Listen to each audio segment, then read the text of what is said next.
Survivorship to me means having incorporated my cancer experience into my life in a positive way.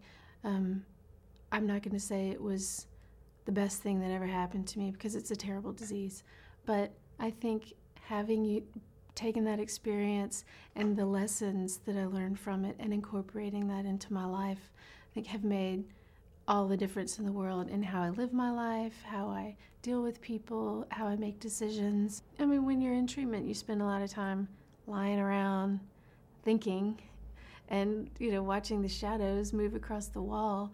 And so I thought a lot about what I was doing and where I was, and not just that, but the experience I was going through was affecting the way I thought about things and the things that your priorities and your perspective. And for me, it was, what's important to me?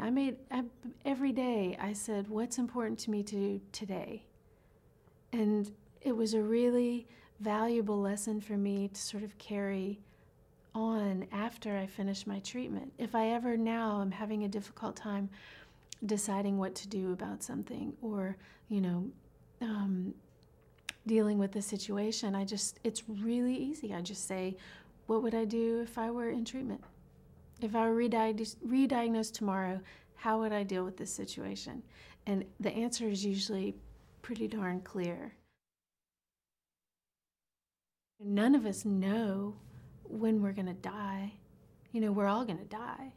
And so I think, well, why should I waste energy? I don't have enough energy to worry about something like that. I could walk out in the street tomorrow and get hit by a bus, So why worry about the cancer coming back when statistically I'm pretty far out. The chances of it coming back are, pretty slim.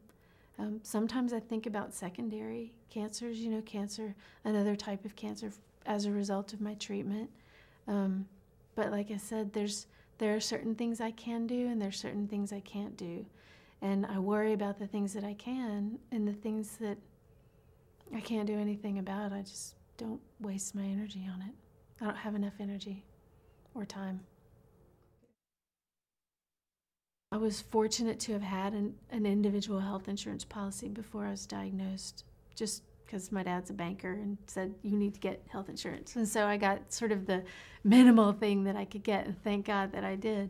But since then, after that, it just got more and more and more expensive, and I was too afraid to drop it, and, trying to get it through my job. And that's been a real financial burden, probably the biggest financial burden over the long term. And I know that it will continue to be a burden, at least for another year and a half. I can't even talk to an insurance company until I'm 10 years out about an individual policy. And I'm a writer and, have been through, phases of being self-employed. And right now, I'm the only employee, so you can't get a group policy. So all these difficulties of making life decisions and really doing what you want to do have been hampered by the fact that I have to have health insurance, and it's an ongoing struggle. My name is Heidi Adams. I'm 35 years old, and I'm a Ewing sarcoma survivor.